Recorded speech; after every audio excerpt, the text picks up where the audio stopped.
This is a Taxo Blindhemmer. This is what it looks like when you take it out of the box. I have already plugged in the foot pedal. There are a few parts which need to be attached to it. This is an L-shaped bar. It is the knee lifter. It has a sleeve with a notch at the top which goes to the right, and it goes over this shaft on the machine. But before we slide it in there, we have to attach the knee cushion to the bottom end of it. Cushion has two metallic parts. Slide the smaller part inside the part which is attached to the cushion, and then slide the knee bar in it and tighten the screw.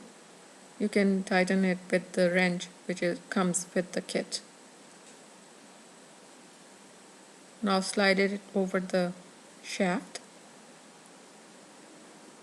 When you push the knee lifter, this needle plate it moves down so that you can slide the fabric in.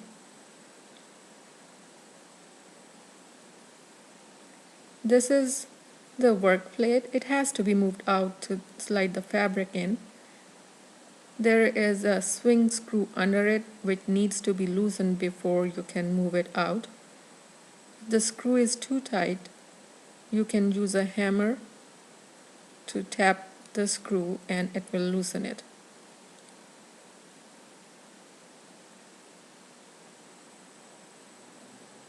This is the thread guide. It goes in the back of the Blindhemmer. This is the back. Thread guide goes to the back of the Blindhemmer, and it has a screw in the stud. The screw can be tightened with the screwdriver provided in the kit. There's a hole near the hand wheel. Slide the guide in it.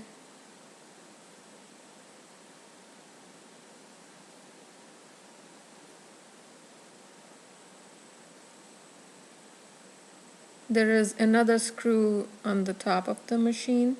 Tighten it. I do not think I can tighten it anymore, so instead I'll place the bottom end of the thread guide on top of the motor and then tighten the screw in the stud.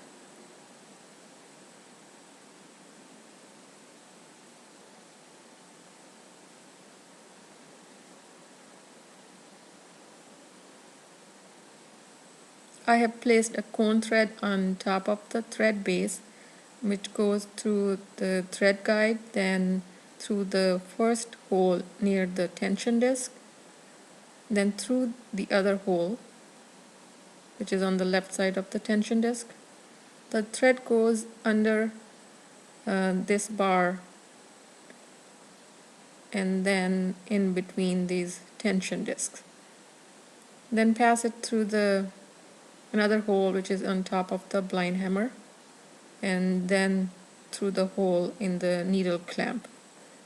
The most difficult part of the whole process of blindhemming is passing the thread through this curved needle. It has to be passed from the bottom. Keep your tweezers handy to pull the thread out, and then the thread passes through this slider.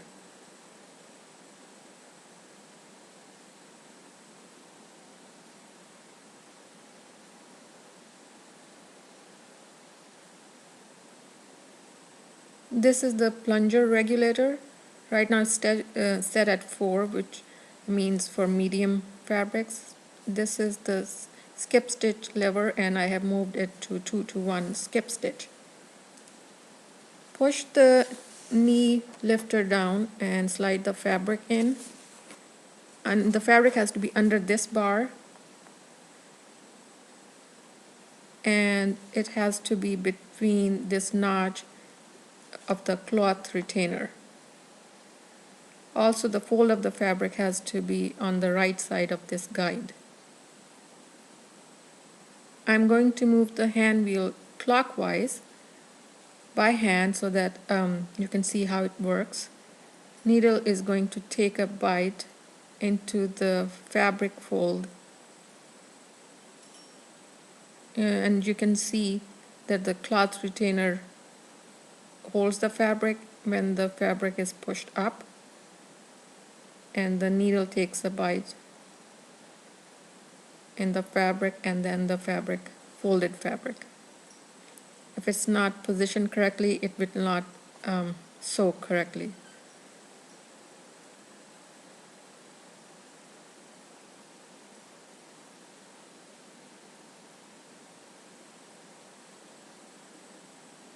Now let's start sewing.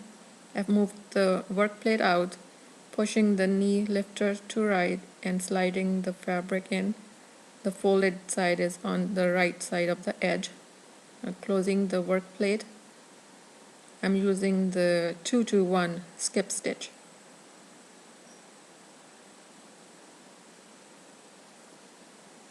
This is what it looks like from the back. And on the front you can see the skip stitch, which is 2-to-1.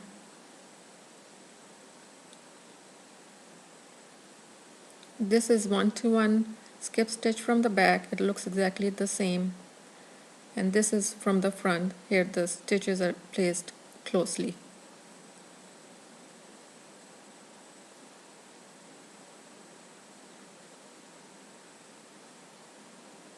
When you're done blind hemming and you need to take the fabric out, move the wheel clockwise or until the needle is at its highest position and this thread is over this bar and it's making a loop over it.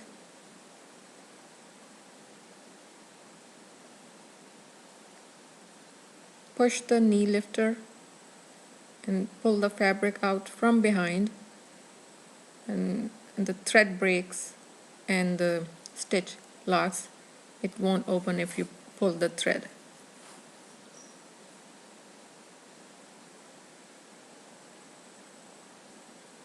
This is where the stitch has not been locked, so if you pull the tail, the thread will keep on undoing. And in this case, what you can do is make one of the loops big enough so that you can pull the loose end of the thread through this loop. And now it's locked.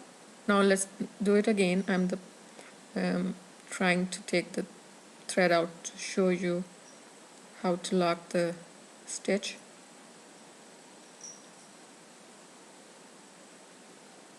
Again, when you see the loop, make it a little bigger and pull the loose end of the thread through this loop and it will lock the stitch.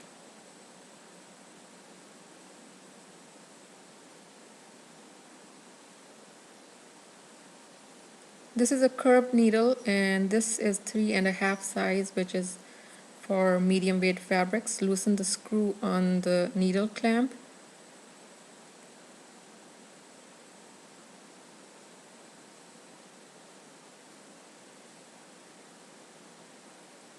The flat end of the needle is towards you and the back is the rounded side of the needle.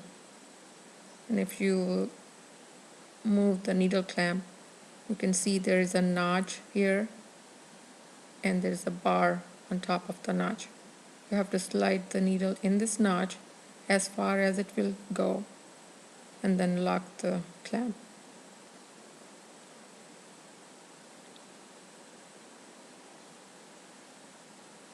And you also have to make sure that the needle is in between the notch on the needle plate. There's a notch here and the needle has to be in between. Now you can tighten the screw and that's how you change the needle.